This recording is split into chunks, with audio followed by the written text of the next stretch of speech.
Bonjour à tous et bienvenue sur le podcast totalement dédié à l'éducation. Vous savez, on en a déjà fait deux ou trois. Le dernier, c'était avec deux jeunes qui ont expliqué c'était quoi le problème de la déscolarisation et comment ils se sont battus pour s'en sortir. Aujourd'hui, j'ai quelqu'un d'autre à vous présenter, quelqu'un dont le cursus a été pas mal et son rôle au niveau du CFA de la CCI avec qui je collabore. Alors, je vais céder la place à ma collègue. Bonjour, tu te nommes? Ron. Et c'est quoi ton poste ici au CFA? Alors moi, j'accompagne les jeunes qui n'ont plus d'employeur, chargés de mission P2S qu'on appelle. Ce sont des jeunes qui ont intégré le CFA et qui ont perdu leur employeur pour différentes raisons. Et moi, l'objectif, c'est de les accompagner sur la recherche d'entreprise, sur la posture, faire les CV, les lettres de motivation, qui comprennent bien les attendus du monde professionnel et qui soient prêts à aller à nouveau en entreprise, lever un maximum les freins qu'ils ont pu avoir, se servir de l'expérience passée pour mieux rebondir. Intéressant. Alors, avant d'aller plus loin et de rentrer vraiment dans le vif du sujet, parce que je pense que tout ce que tu fais a un rapport avec le monde de l'apprentissage, le monde de passer du scolaire au professionnel. Tout à fait. Je voulais te poser une question. Quel a été ton parcours? Ça peut très bien nous intéresser. Vas-y. Alors, mon parcours, moi, j'ai commencé il y a quelques années. J'ai 25 ans d'expérience sur le terrain. Dans le commerce, j'ai été 15 ans chez H&M. J'étais directrice des magasins sur Le Mans. Là où je faisais énormément de formation, des nouveaux managers qui intégraient sur la France. Donc ça, c'est ce qui me plaisait, je faisais en plus de mon poste. Ensuite, pour des problématiques physiques, j'ai changé et j'ai intégré l'intérim, où j'ai ouvert mon agence d'intérim et pour développer la partie commerce, hôtellerie, restauration, BTP. À la suite de ça, la Covid est arrivée et malheureusement, ça a été un petit peu complexe et je me suis dit, revenons à mes premiers amours, l'accompagnement des gens, les aider dans ce que j'avais pu faire dans mon précédent parcours. Et j'ai passé une formation qui s'appelle FPA, formation professionnelle pour adultes, puisque je pensais que c'était la formation qui me convenait le plus. Et je suis arrivée ici, au CFA, dans un pôle exceptionnel, le pôle parcours apprenti, où j'ai fait mon premier stage. La petite histoire, la parenthèse, c'est un concours de circonstances. Totalement. Dominique Combe, qui était à l'accueil, quand j'ai appelé pour faire une demande de stage, il n'y a personne qui répondait. Et elle m'a passé Patricia Bardet. Ah, d'accord. C'est comme ça s'est fait. Et alors, donc, Patricia Bardet, qui est Patricia Bardet, qui est la responsable du pôle parcours et médiatrice du campus. Donc là, on a eu un rendez-vous, donc je lui ai demandé pour un stage. Et elle m'a dit, d'accord, on fait un premier stage. Et là, je ne pouvais pas rêver mieux. Et je ne savais même pas qu'un poste de chargé de mission prépa-apprentissage existait. Donc là, j'ai fait mes stages sur la prépa-apprentissage, et là, j'ai dit, mais là, c'est pas possible, c'est ce que je veux faire, quoi. Et c'est là que tu as su ce que tu voulais faire. Alors, pour nos auditeurs et auditrices, c'est quoi la prépa-apprentissage? La prépa-apprentissage était, en fait, malheureusement, c'est un dispositif qui a été arrêté. C'était un dispositif de l'État qui visait à accompagner les personnes décrocheurs, les jeunes, à partir de 16 ans et plus jusqu'à 25 ans, qui n'avaient plus de projet, qui ne se sentaient pas bien dans leur formation ou qui avaient complètement arrêté l'école. Et là, ce dispositif était de 3 mois et mon travail était de leur permettre de trouver leur voie professionnelle, de faire des immersions, des stages, et qui reprennent confiance en un projet. Et ça a été très, très, très riche d'expérience. Je l'ai fait pendant 3 ans, donc là, au CFA. D'accord, donc 3 ans avec la prépa apprentissage, ok. Et ça consistait clairement en quoi? Qu'est-ce qu'ils devaient faire les jeunes avec toi? Alors, reprendre différents modules, l'expression de soi, les attendus, vraiment valider les attendus du monde professionnel. Ouais. Donc je revoyais un peu la posture, donc un mix de tout, éducateur, psychologue, formateur, accompagnant. Tu faisais tout ça à la fois? Ouais, voilà, c'était très riche et j'en tire une expérience exceptionnelle, je crois, mon expérience la plus riche de ma carrière. D'accord. Ok. Alors, avant de revenir sur ton travail ici, on va essayer de mettre tout de suite en avant en quoi ton passé, en tant que directrice de magasin ou d'agence d'intérim, en quoi toutes ces choses t'ont qualifié pour gérer des jeunes justement qui sont en rupture scolaire ou rupture de profession, d'idée de profession. Eh bien, enfin, c'est un énorme point commun, puisque à chaque fois, quand je devais embaucher, recruter des personnes, quand j'étais directrice de magasin, je me disais, mais c'est pas possible, pourquoi ils viennent avec un CV comme ça, on leur a pas donné la chance, c'est mal expliqué, et alors que... Excuse-moi de t'interrompre, c'est vrai que, je vais pas mentir, mais ça me fait rire quand elle dit ça, c'est parce que faut voir les élèves comment ils galèrent quand ils écrivent leur CV. Exact. Monsieur, mon CV est bon? Oui, il y a plein de fautes d'orthographe. Oui, mais en fait, je te laisse continuer, vas-y. Oui, c'est la petite ligne des hobbies, alors que par exemple, c'est quelqu'un, ça fait 15 ans qui fait un sport particulier Oui, c'est vrai. et qui a énormément de compétences sur cette petite ligne-là, ou qui sont bénévoles dans des associations, et tout ça, ça m'a toujours interpellée, et je me suis dit, c'est pas possible, il faut les aider, ces jeunes. C'est vrai, je suis d'accord avec toi. Okay. Donc, Donc là, tu as joué au couteau suisse, tu as fait tout ce qu'il fallait pour que le jeune puisse avoir une panoplie d'idées. C'est vrai que tu les accompagnes même dans l'écriture de leur CV, tu les accompagnes aussi dans la liste des travaux que tu leur donnes. En gros, tu joues le rôle de Pôle emploi, quoi. J'en sais rien, mais en tout cas, moi, mon objectif, c'est de remplir un maximum leur caisse à outils. Ouais. Et pas mal, ça, d'apporter mais même si c'est tout petit, eh bien, en fait, qu'il soit à chaque fois valorisé. Un exemple qui est pas si vieux, qui date de 3 semaines, une jeune incapable, parce que une dyscalculie, de faire 1 + 1, eh bien, je prends le temps avec elle, via un paperboard, via des outils ludiques, pour lui faire prendre conscience qu'elle est en capacité de le faire. De réussir sa vie, même s'il y a un handicap ou autre chose. Voilà, et là, aujourd'hui, elle est vendeuse dans une boulangerie. Et il y a des petits outils pour faire en sorte que... elles prennent confiance en elle et que ce soit possible pour elle. Voilà, tu as lâché la phrase qui tue, prendre confiance en elle. Voilà. Ouais, je suis d'accord avec toi, parce que en tant qu'enseignant, parce que toi et moi on est collègues, en tant qu'enseignant, je suis souvent remarqué que les élèves ils sont bons en maths quand la confiance en eux est au maximum. C'est étrange. Dès que l'élève il sait qu'il peut, il le fait naturellement, on n'a même pas besoin de le pousser. Exactement. On dit, je n'ai pas besoin de te pousser, comme la voiture qu'on pousse dans une pente quand elle n'a plus d'essence. Non, l'élève, il allume sa voiture, son essence est déjà là, il roule et il fait un Fast and Furious comme il veut. Voilà. Il fait sa propre vie, sa propre course.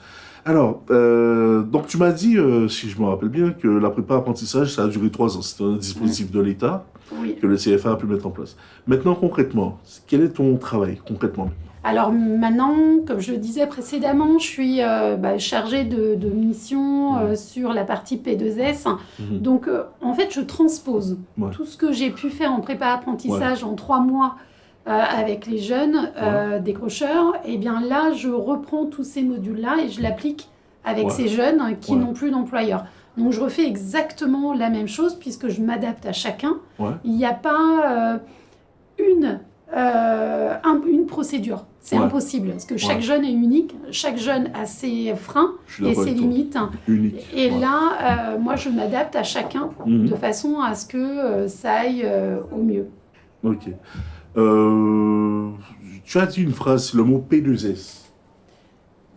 P2S, c'est un acronyme qui reprend le formulaire, un CERFA en fait, tout simplement. C'est pas un acronyme, c'est le CERFA des cotisations de sécurité sociale, parce que le jeune était apprenti et devient stagiaire de la formation professionnelle. Donc forcément, ça crée un changement de statut social. Et ce CERFA s'appelle P2S, et donc la personne qui a repris la P2S. Voilà. Donc, si j'ai bien compris, je sais que, par exemple, si un élève, par exemple, est en rupture de contrat avec une entreprise, alors qu'il est déjà en train de faire son diplôme.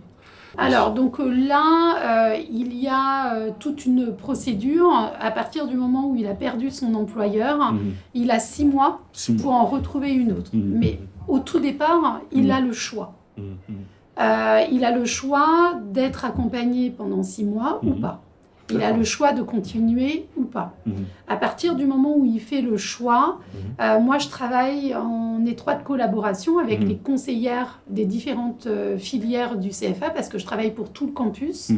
Et, le campus avec 7 pôles, oui. C'est large. Je ne vous dis pas le travail de folle qu'elle a. Il passe, Ça te fait combien de mails en pharmacie. Ça te fait combien de mails De mails, non, ça va, les mails, ça va, c'est quand on revient de vacances qu'il y en a beaucoup à traiter.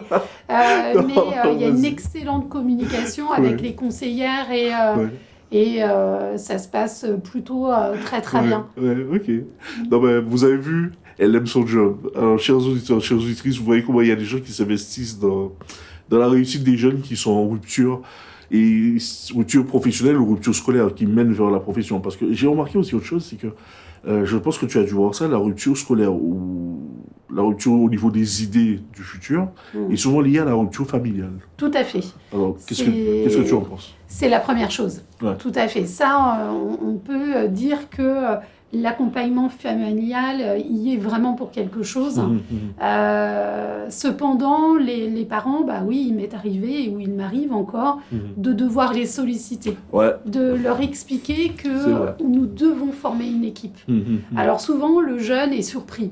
Ça m'arrive très régulièrement, où si je vois qu'il y a vraiment des difficultés familiales, eh bien, il faut que j'aille vite, donc je convoque la famille, et je fais prendre conscience à la famille qu'il faut qu'on soit une équipe et que les informations, on les a tous en même temps, le jeune, le parent, que moi j'écoute aussi les idées et les retours des parents, du jeune, et on trouve un objectif, un chemin commun. Un chemin commun. J'aime bien la notion d'équipe, comme tu dis, parce que j'ai vu qu'il y a des professeurs, c'est passé à la télé, sur TF1, dans le journal télévisé, il y a des professeurs qui disaient que pour que les élèves réussissent, il faut réinvestir les parents dans le rôle. Exactement. Parce que je suis professeur, d'accord, je suis dans le monde pédagogique, d'accord, mais si les parents ne s'investissent pas, ça donne rien du tout. C'est ça. Et c'est vrai que le plus dur, quand on est au CFA ou dans n'importe quelle société maintenant, on voit que les parents sont de plus en plus démissionnaires. Oui. Et ça, c'est compliqué, quoi. Mais il y a même des élèves à la fin de l'année, ils me demandent des conseils avant les examens. Monsieur donne un discours. Et à la fin, j'ai donné un discours, il y a une fille qui m'a fait « Oui, papa ». J'ai dit « Merci, j'ai pas besoin de ça ». Donc voilà, on joue le rôle des parents, en fait. Alors, il faut justement faire attention à ça, de ne pas être trop dedans, mais de les mettre face à leurs responsabilités de parents. Je suis d'accord avec toi. Et de recadrer, de reposer le rôle de chacun. C'est ça. Le jeune, il doit avoir ses responsabilités, sa part de travail, donc ça c'est pareil, c'est au cas le cas, et les parents, pareil. Et qu'ils ont un minimum à faire, et même dans les cas les plus compliqués, eh bien, on arrive à en sortir quelque chose, même si c'est tout petit. Eh bien ça, il faut... Moi, en fait, je m'obstine à avoir au moins une toute petite chose de la part des parents, même si ce n'est qu'ils se sont simplement déplacés en rendez-vous. Là, ça, je le valorise auprès du jeune pour leur faire prendre conscience. Vous voyez, si, quand même, il s'est déplacé. Parce que le déplacement, c'est pas n'importe quoi. Il y a des parents, ils s'en moquent. Il y a le mot. Voilà, c'est ça. Il y a même des histoires de parents qui frappent leurs élèves. Bon, je ne vais pas rentrer dans le détail parce que c'est assez compliqué. Oui. Mais quand on est dans le monde pédagogique, on voit à peu près la société, on peut vous faire une cartographie exacte de ce qui se passe. Tout à fait. Alors, est-ce que tu as vu, justement, en parlant de cartographie, que les années passant, ça fait combien de temps tu fais ce job, du coup ? Là, moi, je suis au CFA depuis 2021. 2021, donc ça fait... je suis sur ma 4 ans et demi, à peu près. Est-ce qu'en 4 ans et demi, tu as vu que la société va mieux ou pas plus mal ? Alors, malheureusement, on ne peut pas dire que ça va mal, parce que j'aime pas ce terme. Cependant, il y a une évolution qui est moins positive. Je dirais que quand j'ai intégré, c'était plus facile de ramener les jeunes à un objectif, à des attendus. Là, il y a un changement en fait d'attitude. C'est parce qu'il faut aussi qu'on s'habitue à cette nouvelle génération. C'est ça. Ouais. Qui est une génération qui prend, qui jette, qui veut tout maintenant. C'est tout de suite maintenant. Et ils réfléchissent après. Donc moi, je suis vraiment beaucoup sur cette prise de conscience face aux jeunes. Je leur explique qui ils sont, sans faire preuve de jugement. Mais dans l'explication, déjà, ils se disent « Ah oui, c'est vrai ». Donc moi, je leur demande tout simplement de réfléchir. Parce qu'il y en a beaucoup, là, qui sont en rupture de contrat. Mais parce qu'ils ont arrêté, parce qu'ils pensaient que ça allait être plus facile pour faire autre chose. Ben non. Généralement non. Donc on leur demande, enfin je leur demande d'aller voir les différentes personnes. Déjà je présente les personnes parce que nous sommes un pôle avec plusieurs disciplines et plusieurs spécialités et ce qui leur permet déjà de prendre du recul et de prendre le temps. Et ça c'est déjà énorme. Et ça devient notre rôle, de leur demander de prendre du recul, de la hauteur, parce que cette nouvelle génération, si on est trop dans leur fonctionnement, eh ben, ça va trop vite et c'est énormément de gâchis pour rien, quoi. Voilà, donc il faut dire, comme il y a certaines chansons américaines, slow down, ralentis. Yes. Ralentis. J'aime bien, tu dis des phrases clés. J'espère que vous avez bien entendu, chers auditeurs, chères auditrices. La première phrase clé qu'elle a dit, c'est... Alors, il y a le mot « travailler en équipe », l'expression « travailler en équipe », excusez-moi. Ensuite, il y a aussi l'expression « prendre confiance en soi ». Et là, elle a dit une phrase encore qui tue, c'est « ne pas juger ». Ouais. Pourquoi tu as dit ça? Alors, le juge ment toujours. Ah, c'est quoi cette phrase? Et quand on décompose le mot jugement, les 4 premières lettres, c'est juge. Ah, d'accord. Ouais. Et ment. Ah, c'est pas mal ça. Le juge retenez, chers toujours. auditeurs, chères auditrices, le juge ment. Vas-y. Et moi, c'est quelque chose qui m'agace. Alors, c'est ma personnalité. J'ai pas toujours été comme ça. Hein. Je suis pas un ange. Hein. J'ai jugé aussi. Je tire de mon enseignement professionnel. Parce que il fallait que ça aille vite. Quand j'étais directrice de magasin, il y a de l'efficience, de la proactivité à avoir. Et j'ai tiré cette expérience-là parce que moi aussi, j'ai pas été très sympa avec certaines personnes à des moments et j'ai fait preuve de jugement. Et en fait, je m'aperçois que c'était pas moi. J'étais comme un robot avant parce que dans le travail, dans l'efficience, etc. Alors que là, vraiment, en étant accompagnante, je me retrouve moi.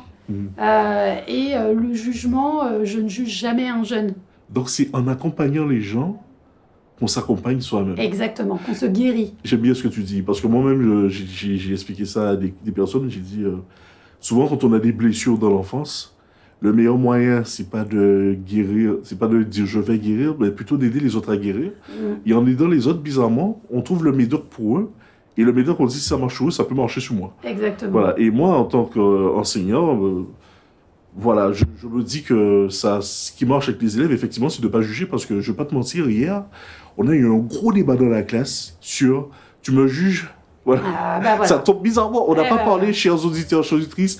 La dame en face de moi n'a pas parlé avec moi de ça. Pourtant, les élèves, ils se sont bien parlé de jugement. Tu me juges, toi? Oui, toi, tu juges. Et j'ai dit non, moi, je ne juge pas. J'ai appris à fermer ma bouche et à rien dire sur les gens. C'est vrai qu'ils n'aiment pas ça. Non. Ils aiment vraiment pas ça. Mais il n'y a pas de hasard si ça a un lien. Voilà, c'est ça. Continuité. Mais c'est bizarre. Toi, on sent qu'elle est vraiment dedans. Madame Drone, on sent que Madame Drone est vraiment dans le sujet. Parce qu'elle a mis la main tout de suite sur ce dont les élèves parlent en cours. Oui. Tu les cibles bien. Cette dame-là, ne rêvez pas, si vous venez ici au CFA, CCI Le Mans, vous allez voir, il y a beaucoup de gens qui disent du bien d'elle. À chaque fois, parce que je crois aussi que tu aides aussi les élèves à faire leurs fiches en cours au CDA. J'ai une petite problématique, c'est que je ne peux pas voir un jeune en difficulté. C'est impossible pour moi, donc je vais m'organiser dans mon travail. Dès que je vois un jeune en souffrance, eh bien, je prends du temps, le midi, après les cours, peu importe. Je pense à eux et en effet, je vais les accompagner sur leurs fiches pour passer l'examen. Je vais aussi les voir pour leur donner quelques conseils sur l'expression orale, sur comment se mettre en avant, comment s'exprimer, comment mettre en avant ces fiches avec des mots-clés, parce que il n'est pas simple pour tout le monde de retenir une quinzaine de fiches, parce qu'entre l'histoire géo et les fiches pro sur la partie commerce, c'est ce que ça fait. Et donc, moi, je vais viser déjà, suivant chaque personne, un minimum. Un 8, un 10, un 12. Ça va dépendre de la personne. Et il y a des personnes... Par exemple, si on arrive déjà à avoir 8, c'est extraordinaire. Et ça, je valorise énormément. Alors, elle parle du minimum. Mais je vais vous dire franchement les choses, parce que quand toute son équipe elles se mettent au travail, c'est pas 8 qu'ils ont, c'est 16 qu'ils ont aux examens. Mais oui. C'est ça qui est bizarre. Parce que si on leur fait prendre confiance, encore une fois, c'est ça. Confiance, on se dit, mais non, mais c'est pas grave. Là, avec ça, tu vas avoir au moins 8, donc on y va. Sauf que comme ça va être intégré, ils iront plus loin. Ouais, c'est ça. Ouais. Mais d'eux-mêmes. Ouais, mais d'eux-mêmes, j'aime bien. Et regardez bien ce qu'elle fait. Hein. Et là, on dit une autre phrase clé. Prendre le temps pour. Moi, j'ai toujours entendu, quand on n'aime pas quelqu'un, on fait comme si j'ai pas le temps. Voilà. Mais elle dit, je prends le temps. Je suis surchargé, mais je prends le temps pour aider un élève. Je le remets dans le truc. Je lui dis, tu peux le faire. Et après, je lui donne l'esprit d'autonomie. Voilà. Exactement. Beau résumé. Voilà, oui, je suis un prof aussi. Vous posez des questions parce que si je me mets à faire des calculs mathématiques, vous allez me dire, lui, il est prof de maths, lui. Il sait pas faire 2 plus 2. Non, on rigole, chers auditeurs, chères auditrices. Oui, parce qu'il y a de la bonne humeur aussi ici au CF1 CCI Le Mans qui m'aide à faire ce podcast. Alors, est-ce que tu as, je sais pas, combien de temps on est là? Ça fait, parce que oui, je vous explique, on fait des podcasts de 30 minutes, on essaye de ne pas être trop long parce que la dame a beaucoup de travail à faire. Donc, je sais pas, on continue un petit peu sur 10 minutes, ça te va? Oui. Alors, je vais encore poser des questions. À ton avis, quelles sont les solutions à apporter de façon locale est-ce que tu as des idées à faire par... attendez, excusez-moi, chers auditeurs, chères auditrices, je vais plutôt lui poser une autre question. D'abord, une question de réussite. On est à quel pourcentage ici? Ça dépend des diplômes. Je crois que les CAP, ils sont à combien? 80? Oui, ça vacille entre 75 et 85, 90 pour certains diplômes. Ça vacille, vraiment, on a beaucoup de diplômes au CFA, donc... chaque diplôme est différent pour chaque filière, mais c'est vrai qu'il y a un taux de réussite assez satisfaisant. Si on reprend les taux de réussite, moi, sur la partie des jeunes que j'accompagne, sur l'année dernière, j'étais à 83% de jeunes qui n'avaient plus d'employeur, qui ont retrouvé justement un employeur et qui ont réussi. Donc ça, c'est plus que satisfaisant. Très satisfaisant. Et le taux de rupture est de plus en plus bas. On est un des CFA avec le plus bas taux de rupture brute et nette. On était à 8%, je crois. Oui. Et donc nous, on était à 3% pour les ruptures nettes. Ouais, c'est très cool. Enfin bref, c'est, peu importe, mais c'est tout petit et grâce à le travail, parce que c'est pas qu'un travail en autonomie, l'accompagnement des jeunes.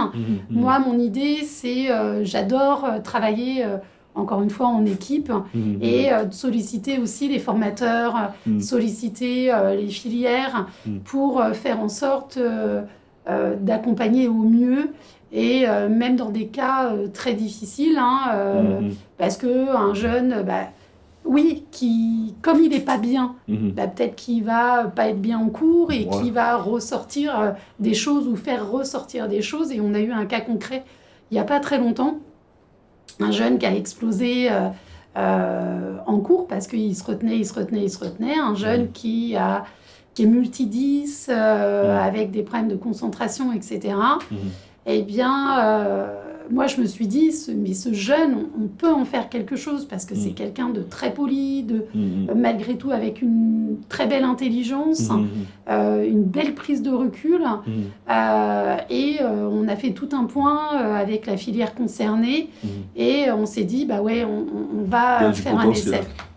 Et ce jeune, là, il est en pleine recherche encore, d'employeur, mais il a appris de tout ça et la maman m'a dit, vous êtes les premiers au CFA à le prendre en charge et trouver des solutions pour lui. C'est beau ça. Et bien rien que ça, c'est qu'on a gagné notre journée et notre année parce que j'espère que jeune, voilà, il aura son diplôme et c'est sûr qu'il l'aura.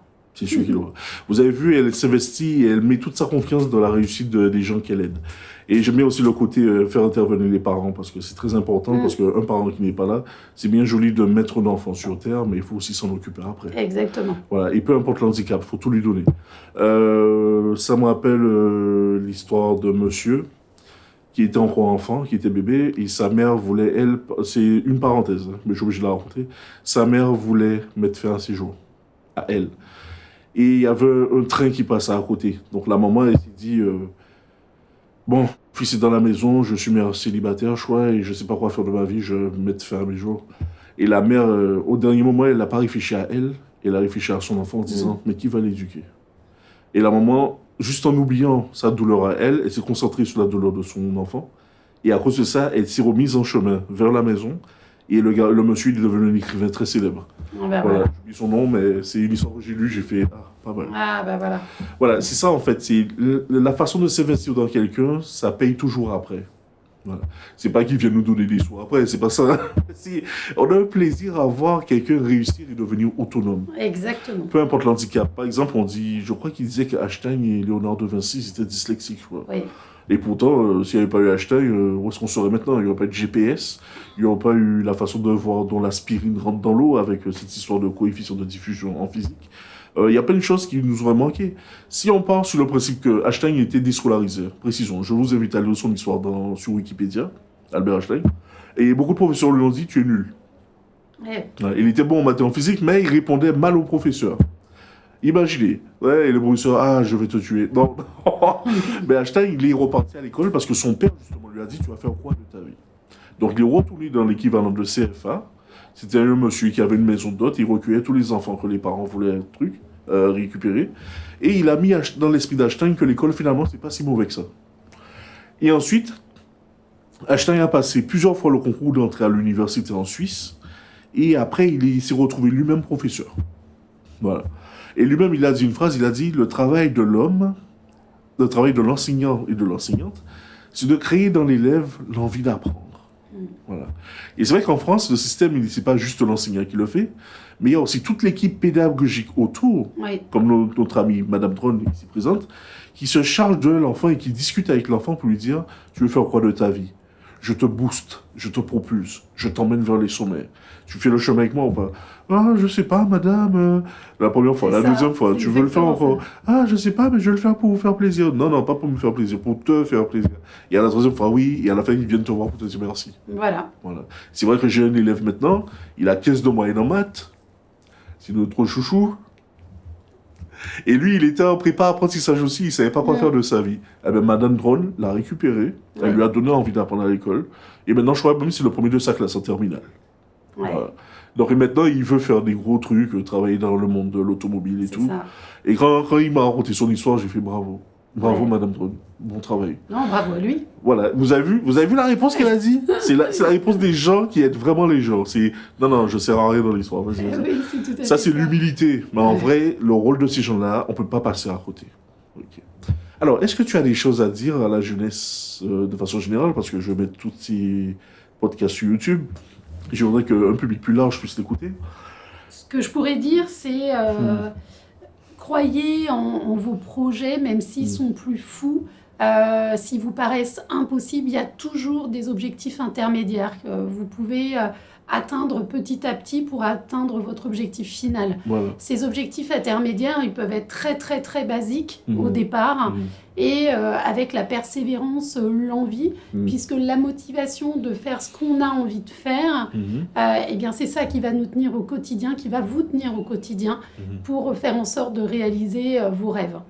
Le fait de pas viser trop haut tout de suite va vous motiver. On n'est pas tous faits pour faire de l'enseignement général, d'avoir un bac général.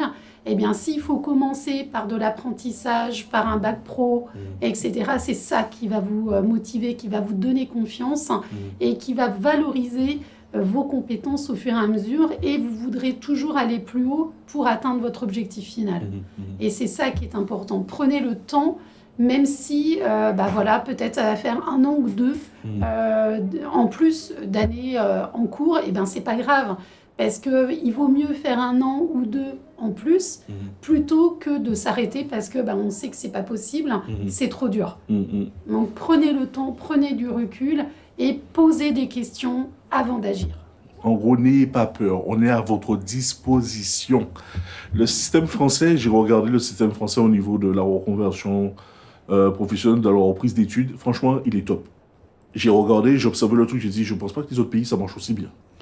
La preuve en est, là, sur le CFA, c'est une création de poste, là, mon poste, qui a été créé l'année dernière, à la suite de la prépa. Ça a été toute une orchestration.